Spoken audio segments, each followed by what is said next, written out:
today. With need on the rise, there's also construction underway, and not just on medical facilities. We're taking a comprehensive look at what's going on in Clay County. The chairman of the Board of Commissioners joins us. We're also unpacking what happened at this homeless camp in Clay, right at the Duval County line. A leader from the local ministry devoted to helping people get back on their feet. Just ahead on This Week in Jacksonville. Glad to have you with us today. This week, the Clay County Chamber of Commerce hosted an event called State of the County. 3 mayors and the leader of the county commissioners joined me for a panel discussion.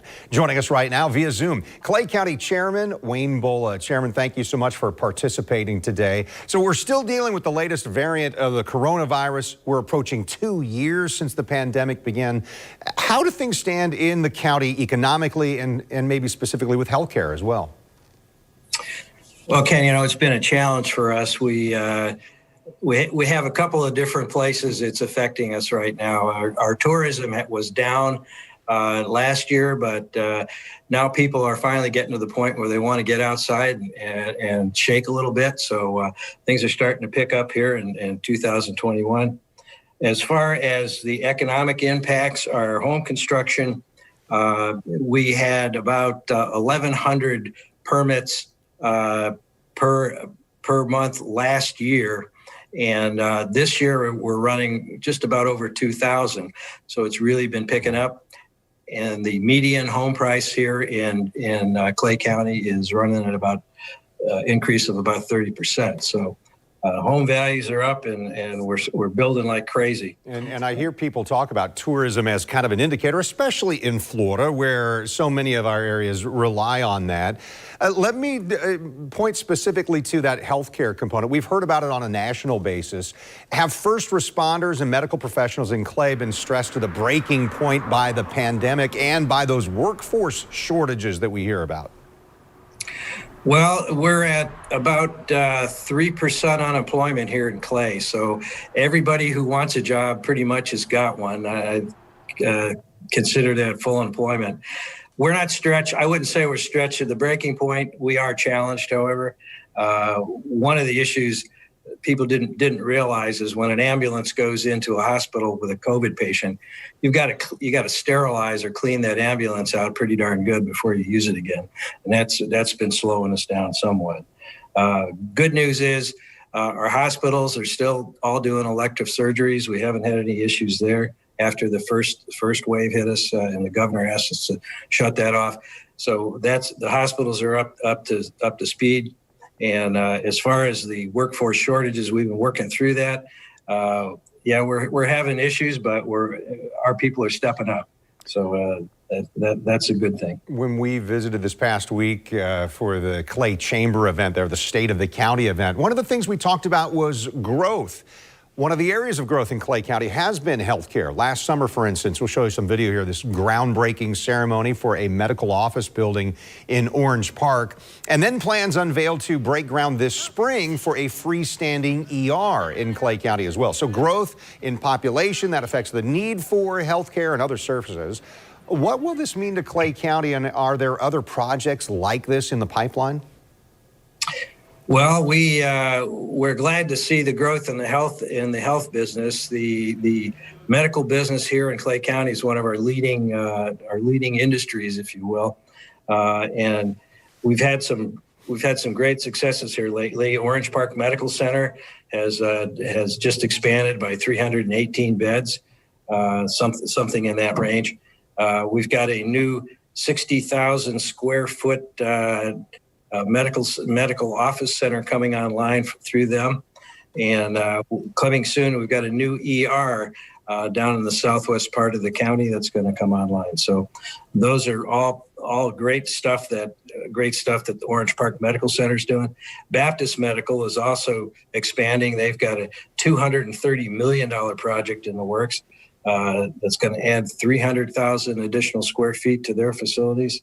Inpatient beds going to go up by 100. Their center for doctors' offices is going to be about 85,000 square feet, and they're also going to look at rehabbing the ViStar building here in Clay County, which is going to be able to host more medical offices and MD Anderson outpatient and a linear accelerator to help treat folks. Going to be a big deal for us. So, Chairman, before we get off that growth topic, I personally was surprised to hear Mayor Ed Gaw from Green Cove Springs say this week, hey, we are officially the largest town or city in Clay County. Is that where the growth is going, or where is the growth happening in Clay? Well, the major growth is probably going to hit the Lake Asbury area. At least that's what our tea leaves are showing us.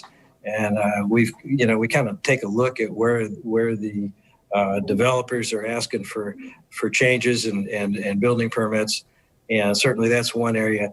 Green Cove Springs is another major area. When the bridge connecting St. Johns County to Clay County gets finished, it's gonna essentially make us directly accessible. And I understand there's a big development going in right on the other side of that. Yeah, and that project has been some 5 years or more in the works to even get that approved and then get construction and what have you. Hey, so Chairman, I want to show some video here from a homeless camp that was disassembled this week. Initially, we were told it was maybe the Clay County Sheriff's Office, but I understand this was actually done by the private property owner. The Sheriff's Office was on scene just to make sure that there were no problems. But this is a wooded area just south of the Duval County line near the Orange Park Mall. We saw heavy equipment, a bulldozer, a truck with a claw picking up debris. This is along Blanding Boulevard near Wells Road. How does Clay County handle the issue that every community seems to need to handle? How does Clay County handle homelessness? Well, as you know, we don't have a homeless shelter per se. Our method has been to refer folks to some of our nonprofits and our organizations that help folks do this kind of stuff. We've got a resource number. It's kind of a clearinghouse. Somebody calls that number with an issue. We have people there that will help route them to the right agencies to help them out.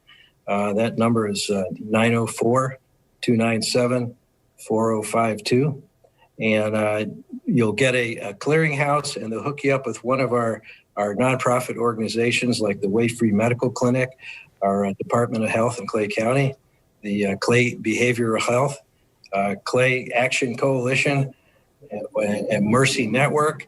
And then we've got a number of other folks, coalition folks, who also help out: the Clay Safety Net Alliance, the Veterans Council of Clay County, the local faith-based organizations that help out through the churches.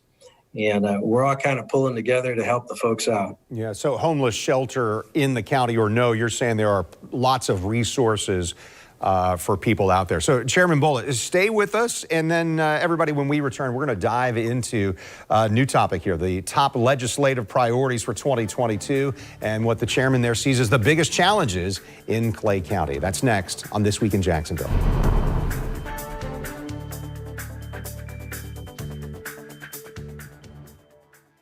Some clients say they're not the type of person who sues, but many of our cases are settled without having to sue anyone. In almost all of our car crash cases, insurance companies are responsible for paying the claim, not the person who hit you. There's only one Morgan & Morgan. Your eyes, beautiful on the outside, but if you have diabetes, there can be some not so pretty stuff going on inside. It's true, with diabetic retinopathy, excess sugar can damage blood vessels, causing vision loss or even blindness. So remember this, now is the time to get your eyes checked. Eye care is important to your long-term diabetes management. See a path forward with actions and treatments that may help your eyes and protect against vision loss. Visit nowic.com and take control of your sight. Hi, I'm Greg with JWB Home Buyers. And I'm Pablo, and we want to buy your distressed house. We've bought property for cash from over 2,000 Jacksonville homeowners. With no commissions and no repairs. We love to buy empty lots and houses in any condition and any price range. Whether it needs a ton of work or is in pretty good shape, we buy them all. So if you have a house or lot that you need to sell fast, give us just a few minutes on the phone today. Call 904-333-3333. New year, new start. And now Comcast Business is making it easy to get going with the Ready, Set, Save sale. Get started with fast and reliable internet and voice for $35 each a month when you buy both with a 2-year price guarantee. It's easy with flexible installation and backing from an expert team 24/7. And ask how to get free installation and 1 month free. Get a great deal for your business with the Ready, Set, Save sale today. Comcast Business, powering possibilities. Ready for a good time? Janet Jackson, Marley Matlin, and Kristen Bell. The more, the better. We're all excited. Monday at 3 on Channel 4. Every lawyer at Harrell & Harrell is part of Harrell & Harrell, truly is part of the firm. And when you bring those resources, those people that are dedicated to all the different aspects of a personal injury case, it's not just about the lawyer, it's about everyone that you have in the process to help that client. And using all of that, we have the size and the resources to take on any company, no matter how large. Don't let inconvenient weather crash your plans. Blue skies in the morning, showers and storms cranking up. Chief Meteorologist John Gahn and the Weather Authority. Your forecast is our forte. We've got cloudy and damp conditions. Exact Track 4D, counting in every minute to expect delays. Oakleaf in about 40 minutes time. Whether you're a rock star parent or steering wheel soloist, stay tapped in and never miss a beat. If you have the Weather Authority app, you just got an alert. The Weather Authority on News 4 Jax. Always watching, always tracking. You're watching This Week in Jacksonville with Kent Justice. Chairman of the Clay County Board of County Commissioners, Wayne Bola, is with us today. Chairman, Florida's 60-day legislative session, it's just underway. What are your top legislative priorities for 2022 when it comes to Clay County? Well, number one, or one of the top ones, is broadband for Clay County. We have a lot of our county without real access to broadband in today's age. That's a critical thing to have. Another one is the county roadways. We've got 250 miles of dirt road left to pave. We've got about 5,000 miles of repaving to do. And we've got a lot of connections to make to the new First Coast Expressway that's coming online pretty soon. Water and drainage is one of our biggest problems. We get a lot of questions about that. And obviously with the sea rise and all the other things we're hearing about, that's going to be a major issue here in the future. Our fairgrounds and our parks could use some expansion with all the folks moving in here. And we've got a Greenways Trails project running, which will eventually hook up from the top of Duval County all the way down to Gold Head State Park. We're working on that bits at a time. We've got a jail expansion that we're asking for underway. That'll increase our capacity here, at least for the next 4 or 5 years until we can catch up. And our SWEAT program, which is a youth diversion program, keeps them out of jail, and we find something else to do with the offenders that'll help rehabilitate the youth better. So, Chairman, I'm asking about what those legislative priorities are, and maybe that folds into this next question. I was going to ask you, what are the biggest challenges that you see for Clay County? How do you plan to address them? And maybe they're connected to what you're just talking about right there. Well, it all has to do with growth here in the county. We're just growing. We're growing at about 7.5%, which is a little too fast for our to do this in a systematic way. But we're keeping up with it by coming up with a number of studies in areas we know we're going to have to address. We've got a facility needs study underway, so we're trying to find out how many buildings we have in Clay County that are run by the county and how we can consolidate some of that stuff into a better facility. We're also looking at a transit study. JTA has approached us about being able to get real bus service down into the county. That could address a number of needs as far as people that do not drive, and also how do we address the workforce housing issue? If we can bring people in from other counties to help us out, that would be a good thing. We've got solid waste. Jacksonville's got a similar issue now. They've suspended the pickup of recyclables because we can't get enough drivers. And we had hoped that was going to solve some of the problems, but what's happening is we've got just about as few drivers now as we had when we started it. So we've got a study in place. We're going to try and figure out what to do long term with that pickup. Pavement management's another big area. We've got some roads here that are 40, 50, 60 years old that we need to actually have to rehab. And we're trying to figure out systematically which ones are the best ones to do. We've got a new black box here that's going to look at the pavement, hopefully give us some real data so that we can base our decisions on. Stormwater, we've got a system or a new study going there where we're going to look at all the places that need drainage improvements, and hopefully we'll be able to prioritize those in the future and address the worst ones. Land development codes, we've had a number of issues where we see we need to change some of the ways that we're developing Clay County, maybe landscaping and some of the setbacks and things like that. Chairman, so maybe final question for our discussion today. People want accountability from elected officials. I think they also want to know where their tax money is going. So tell us about what Clay County is doing with the money from the American Rescue Plan, and I guess specifically, how does it make an impact there in Clay? Well, Ken, we got $42 million from the plan, and that's a lot of money. We are trying to invest it in places that we know are going to pay off for us in the future, like extending broadband. I see the broadband initiative going in about 2 or 3 different tiers here. We've got 5 proposals in right now that we're looking at. We've got money set aside to move on that as quickly as possible, and we're doing the evaluation right now.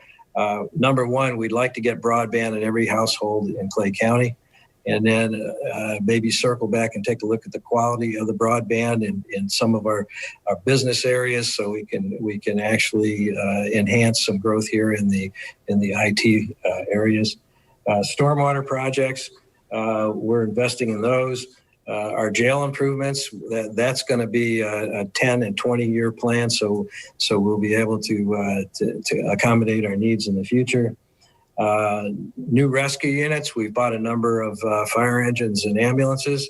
And our health department, we bought a new health department building, and 2 of them, and we're in the process of fitting those out right now.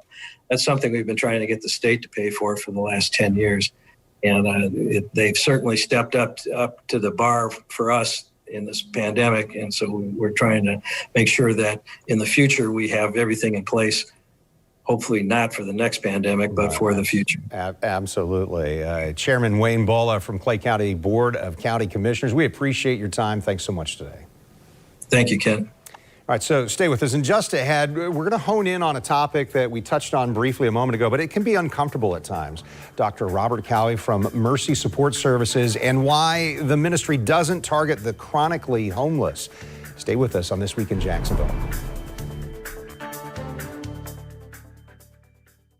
Visit Bears Furniture to start your custom design project, where quality and style are limited only by your imagination. Choose the options that fit your lifestyle with complimentary design services. Only at Bears Furniture. Live beautifully.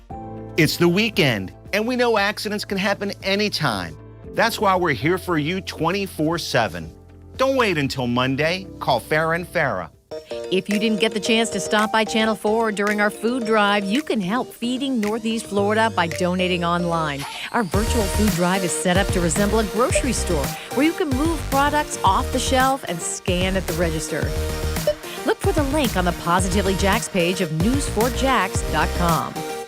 Become a local VIP with News4 Jax Insider. Behind-the-scenes access, live Q&As with anchors, exclusive weather tools, first dibs on local discounts and events. Sign up and sign in to News4 Jax Insider. Channel 4, the local station.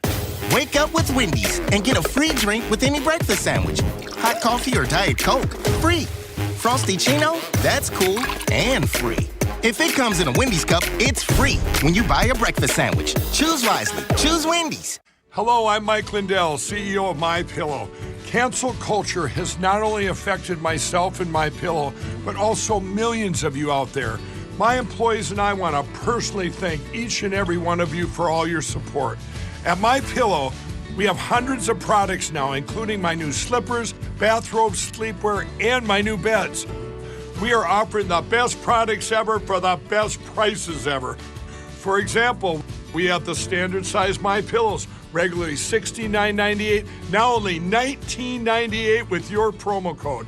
Or you can get custom fit with my premium queen size MyPillows, regularly $79.98, now just $29.98. Or my king size, regularly $89.98, now just $34.98. So go to mypillow.com now and use the promo code on your screen or call the 1-800 number below to receive these exclusive offers. Thank you and God bless.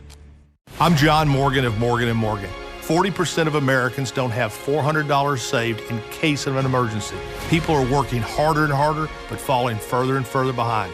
That's why at our firm, our fee is free. You don't pay us anything unless we win your case. When you're injured in an accident or hurt on the job, choosing a lawyer will be the most important decision you'll have to make. For the people isn't just a slogan. It's what we do. It's who we are. Injured? Call Morgan & Morgan, America's largest injury law firm. Timeless, luxurious, forever. For over 75 years, Bears Furniture has helped turn houses into homes by bringing families together. We offer the largest selection of leather furniture year-round, a timeless product from a timeless brand, Bears Furniture. You're watching This Week in Jacksonville on Channel 4. And on this Sunday, I'll remind you, St. Augustine said, "What does love look like? It has the hands to help others. It has the feet to hasten to the poor and needy. It has eyes to see misery and want. It has the ears to hear the sighs and sorrows of men. That is what love looks like." And I share that very elegant and moving description to introduce our next guest today. Joining us now by Zoom, Dr. Robert Cowie, chairman of the board for Mercy Support Services in Middleburg. And we just met this week and we were talking about what Mercy does. And then this issue with the homeless camp came up. Earlier in our show, we showed a homeless camp along Blanding Boulevard being dismantled and supervised, if you will, by the Clay County Sheriff's Office. So, Dr. Cowie, there was initially some concern, if not criticism, that Clay County doesn't have a homeless shelter. Is Mercy Support Services a fit for those people now displaced from that area along Blanding Boulevard? Well, every one of the clients who come to Mercy Support Services are individually evaluated, and a program to help them get to a level of self-sufficiency is designed for that individual person. So it would be impossible for me to collectively assess that group of individuals that were in that camp and tell you whether they would be qualified to receive help from us. Yeah, so what are the resources, or what kind of resources, I guess, are there for chronically homeless as described there in the county or in your area of our region? They're very limited, and hopefully your interview with Chairman Bola would have uncovered some of the issues. He listed several resources. He said, hey, this is what we tell people and where they can go for help. But he leaned on faith community and nonprofits. Well, that's how we initially started, was through the faith community. The sheriff contacted a member of a church and asked if we could put up a grandmother and her children or grandchildren and get them living out of their cars. So we started out by putting the individuals into hotels, extended week hotels, and then it evolved to where we had owned 4 apartments, and we developed a self-sufficiency program. So our goal is really to get people back on their feet. We don't want to turn away anybody, but there are a number of individuals who really don't want a help. They want a handout. They don't want to get to a level of self-sufficiency. And we try to do what your quote at the beginning, St. Augustine said, is we want to be the feet and hands of Christ and do what he did when he was here, which is to take care of the widows and the orphans, to feed the hungry, to help those who are in need of medical help. And so that's our goal, our mission. And we would love to be able to help everybody and be able to serve everybody in our community, but we have a limited amount of resources. Sure. And so we've narrowed our focus down to the people who want to get to a level of self-sufficiency. So in terms of talking about who the majority of your clients would be, I'm also asking, what has COVID-19 done, or how has it affected that crisis and the crisis we see with homelessness and people who need that helping hand rather than a handout? And what about the cost of affordable housing? Does that play into this as well? Well, all of these problems it's multifaceted problems. We have a very good relationship with the Board of Commissioners, and in 2020, when COVID hit, they allowed us to administer the CARE Act funds, federal funds, and so we helped 196, I think, people stay in their homes and apartments, and distributed well over $800,000. But in our phones, number of people that came for help were almost doubled. In 2021, the county reverted to administering that money on their own. So last year we got back to doing what we normally do, which is to get people into our self-sufficiency program and help them reach the level of self-sufficiency. Yeah. About 90% of our clients are women with children who are either been abandoned or divorced and need help, want to get back on their feet. Yeah, I didn't mean to interrupt, but that's where I wanted to interject that. So that's the typical kind of person that you're helping out with Mercy Support Services, is that right? It is. And we do advocate. I've been advocating for affordable housing for a number of years. And we have what is considered in our country some of the finest housing programs in the United States. The issue is that they have not been funded by the legislature. So since I think the Affordable Trust Fund started in, I believe, 91, they have swept close to $3 billion with a B into their general revenue and not funded affordable housings. Yeah, we've been hearing that is one of the big issues that leads to homelessness, and we know people are talking about, hey, how do we address that at the state level as well as regionally? Dr. Robert Cowie from Mercy Support Services, thanks for the time today. Thank you, and we hope that Channel 4 will become a real champion for Mercy Support Services, because you are the local station. Thank you. I appreciate that. Thank you. All right, working to catch up with Jacksonville Sheriff Mike Williams. Be with us next time on This Week in Jacksonville. See why every day more people are choosing News 4 Jax, Northeast Florida and South Georgia's #1 source for local news.